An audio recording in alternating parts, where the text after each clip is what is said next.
La perversité de l'humanité. L'humanité fait naufrage au milieu d'une tempête de péché et de vices.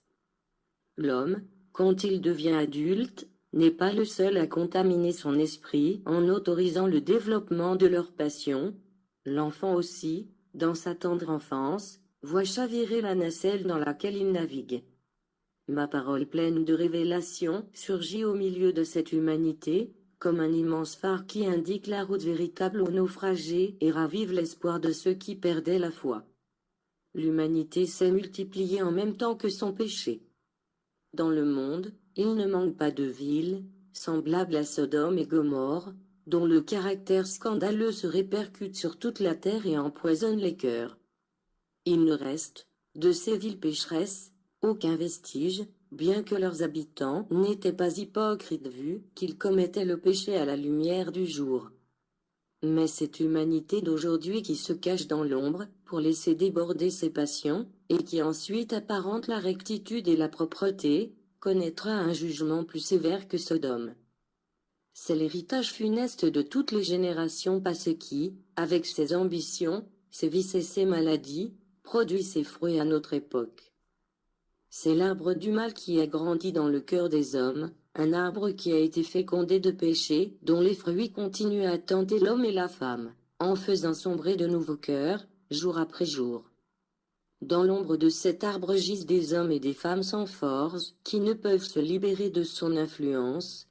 Il s'y trouve des vertus brisées, des honneurs tachés et beaucoup de vies tronquées. Ce ne sont pas seulement les adultes qui courent, attirés par les plaisirs du monde et de la chair, mais aussi les adolescents et même jusqu'aux enfants. Le poison accumulé à travers les âges les a tous atteints. Quant à ceux qui ont réussi à s'échapper de la funeste influence du mal, que font-ils pour ceux qui se sont perdus? Ils les jugent, les censurant et se scandalisent de leurs actes.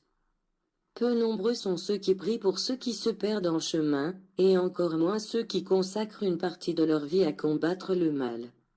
En vérité, je vous le dis, mon royaume ne s'établira pas parmi les hommes, tant que vivra l'arbre du mal. Il est impérieux de détruire ce pouvoir, et pour ce faire, il faut posséder l'épée de l'amour et de la justice, la seule à laquelle ne pourra résister le péché. Comprenez que ce ne seront ni les jugements, ni le châtiment, mais plutôt l'amour, le pardon et la charité, ce qui constitue l'essence de ma doctrine, la lumière qui éclaire vos chemins, et l'enseignement qui conduiront l'humanité au salut. Votre matérialisme a converti l'Éden, que je confiais à l'homme, en un enfer. Fausse est la vie que mènent les hommes, comme le sont aussi leurs plaisirs, leur pouvoir et leur richesse. Fausses sont aussi leur sagesse et leur science. Riches et pauvres, vous vous inquiétez de l'argent, dont la possession est trompeuse, la douleur et la maladie vous préoccupent et l'idée de la mort vous fait trembler. Quelques-uns craignent de perdre ce qu'ils ont et d'autres s'inquiètent de posséder ce qu'ils n'ont jamais eu. Quelques-uns possèdent tout en excès, pendant que d'autres manquent de tout. Mais toutes ces luttes, ces passions, ces besoins et ces ambitions ne traitent que de la vie matérielle, de la faim du corps, de bas instincts, d'ardents désirs humains, comme si elles manquaient, en réalité, d'esprit. Le monde et la matière ont vaincu temporairement l'esprit, en commençant par le réduire en esclavage et en terminant par annuler sa mission dans la vie humaine. Comment n'allez-vous pas vous rendre compte que cette faim, cette misère, cette douleur et cette angoisse qui dépriment votre vie, ne sont autres que le fidèle reflet de la misère et de la douleur de votre esprit? Le monde nécessite ma parole, les peuples et les nations ont besoin de mes leçons d'amour, le gouvernant, le scientifique, le juge, celui qui guide les esprits, celui qui enseigne, tous ont besoin de la lumière de ma vérité, et c'est précisément la raison pour laquelle je suis venu en ce temps, pour illuminer l'homme dans son esprit, dans son cœur et dans son entendement. Votre planète n'est pas encore une demeure d'amour, de vertu ou de paix. J'envoie des esprits propres à votre monde, et vous me les rendez impurs, parce que la vie des hommes est saturée de péché et de perversité. Je contemple les vertus comme de petites lumières isolées entre les esprits, fouettées par les ouragans de l'égoïsme, des ressentiments et des haines. C'est cela le fruit que m'offre l'humanité.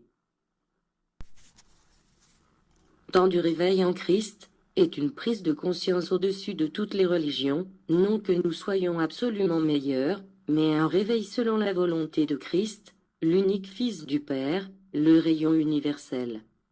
Sa parole et son essence sont aussi universelles, parce que tous recherchent un seul esprit divin. Mais il n'y a point d'unification entre les hommes, Jésus déclare.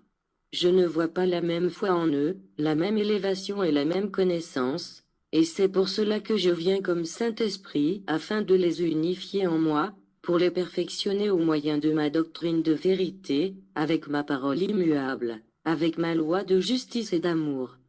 L'aveuglement de la pensée, le manque de foi, l'ignorance de la vérité constituent des ténèbres pour l'esprit, à cause desquelles l'humanité, aujourd'hui, se retrouve perdue.